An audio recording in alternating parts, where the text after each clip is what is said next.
بسم اللہ الرحمن الرحیم۔ دوستو، آج ہم آپ سے ایک سائنسدان کی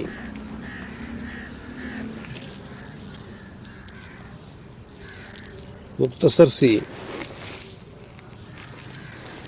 بات چیت شیئر کرتے ہیں،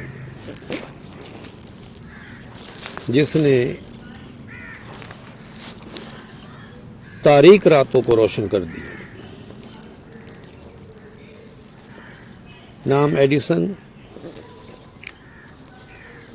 کے متعلق کئی کہانیاں سنائی جاتی ہیں۔ اسے آج تک کی انسانی تاریخ کا عظیم ترین موجد قرار دیا جاتا ہے۔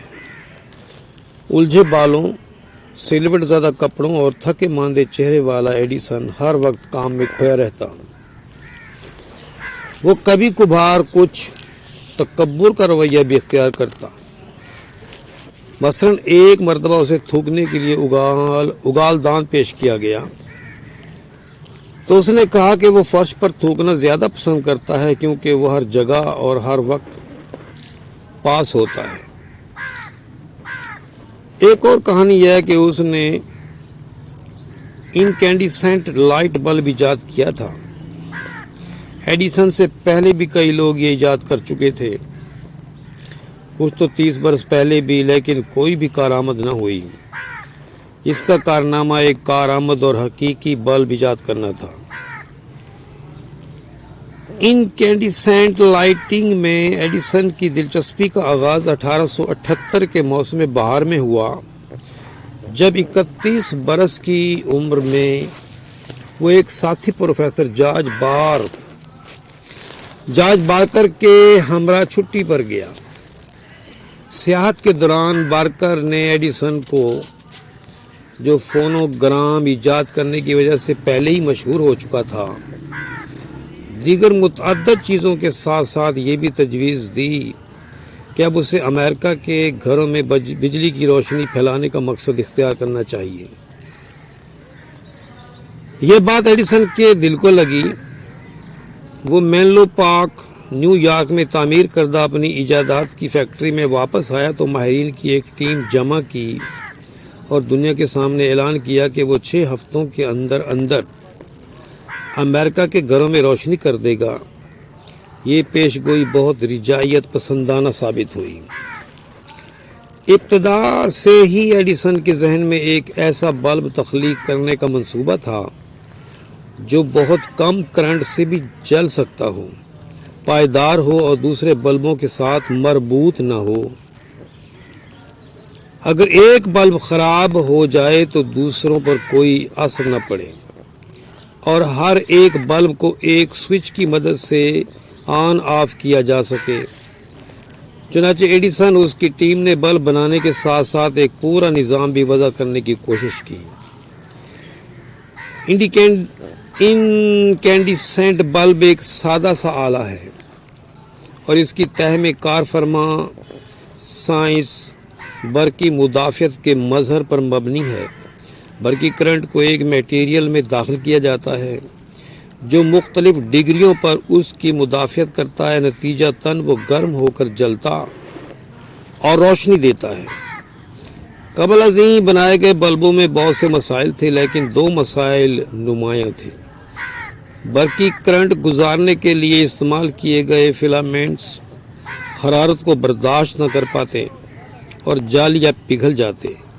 کھلی فضا میں تو یہ عمل چند سیکنڈوں یا منٹوں کے اندر ہو جاتا۔ چنانچہ موجدوں نے فلامنٹ کو شیشے کے گلوب میں ڈالا، اسے سیل کیا اور اس میں سے آکسیجن کو کھینچ لیا تاکہ خلا میں فلامنٹ حرارت کو زیادہ بہتر طور پر برداشت کر سکے۔ ایڈیسن جانتا تھا کہ اسے ایک اعلیٰ فلامنٹ تخلیق کرنا ہے۔ اس کا بہت پتلا ہونا ضروری تھا تاکہ کرنٹ کی تھوڑی سی مقدار کافی ہو۔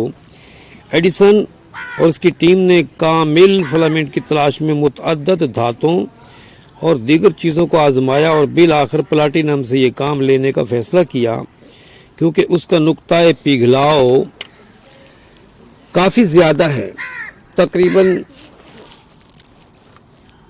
3191 डिग्री फ़ारेनहाइट।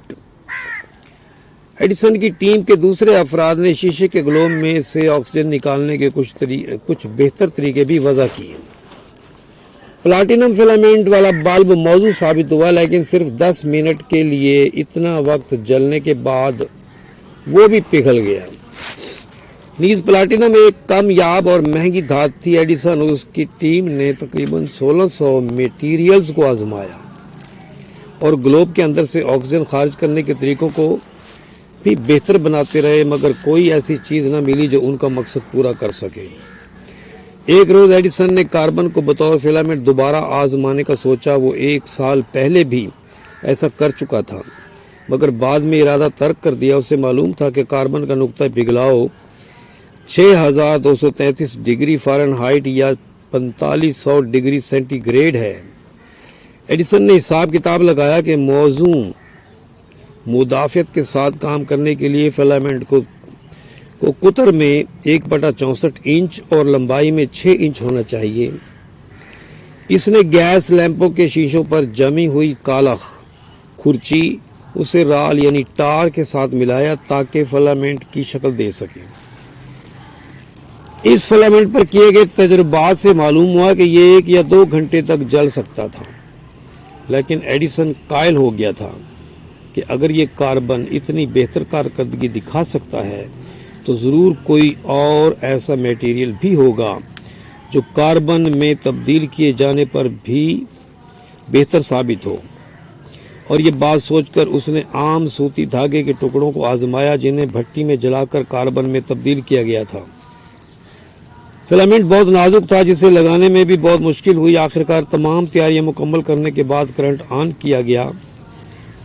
ये 21 अक्टूबर 1879 की रात का वाक़या है। ये फिलामेंट तो क़्वात के बरक्स ज़ाया न हुआ। इसकी रोशनी मौजूदा 100 वाट के बल्ब की रोशनी के सिर्फ 1% जितनी थी। ये जलती रही और जलती रही। अंजाम car Edison Aahista Aahista current में इजाफा करता रहा और रोशनी बढ़ती गई, हत्ता कि फिलामेंट टूट गया। ये 13.5 घंटे तक जला था और हर कोई जानता था कि ये मध्यम सा नन्हा बल्ब इलेक्ट्रिक लाइट के दौर का नकीब है। यकीनन एडिसन ने इतने पर ही इक्तफा न किया। उसने फिलामेंट को खुर्दबीन के जरिए देखा और जाना कि उसे कार्बन ऐसे मटेरियल से हासिल होगा जो रेशेदार हो, सन की कोई किस्म। आखिरकार एडिसन ने जापान से दरामद शुदा बांस का रेशा इस्तेमाल किया जो 900 घंटे जलता रहा। एडिसन को बिजली का निज़ाम तख्लीक और नस्ब करने में सिर्फ 3 साल लगे, जिसने रोशनी को अमली जामा पहना दिया। इसकी एडिसन इलेक्ट्रिक लाइट कंपनी ने न्यूयॉर्क सिटी की पर्ल स्ट्रीट में एक पावर स्टेशन तामीर किया और मुमकिना ग्राहकों के घरों में जाने वाले गैस पाइपों के जरिए तारें भी पहुंचाई। इब्तदा में उसे सिर्फ 88 ग्राहक मिले। इस निज़ाम में काफ़ी खराबियां थीं, लेकिन उन्हें दूर किए जाने पर बल्ब बेहतर होते गए और ग्राहकों की तादाद भी बढ़ती गई। 19वीं सदी के अख्ताम पर 10 लाख घरों में बरकी रोशनी मौजूद थी। आज टंगस्टन और नाइट्रोजन की मदद से बल्ब बनाए जाते हैं। चीज़ों की तरतीब में लाइट बल्ब की अहमियत किस कदर है, आप इसकी अहमियत पर गैर मुख्ततम बोल सकते हैं। रोशनी के बल्ब ने रात को दिन में बदल दिया। लोगों के लिए रात के वक्त भी पढ़ना लिखना, देर तक घर से बाहर रहना वगैरह मुमकिन हो गया। इस इजाद ने दुनिया की नए सिरे से सूरतगरी की। अल्लाह हाफ़िज़।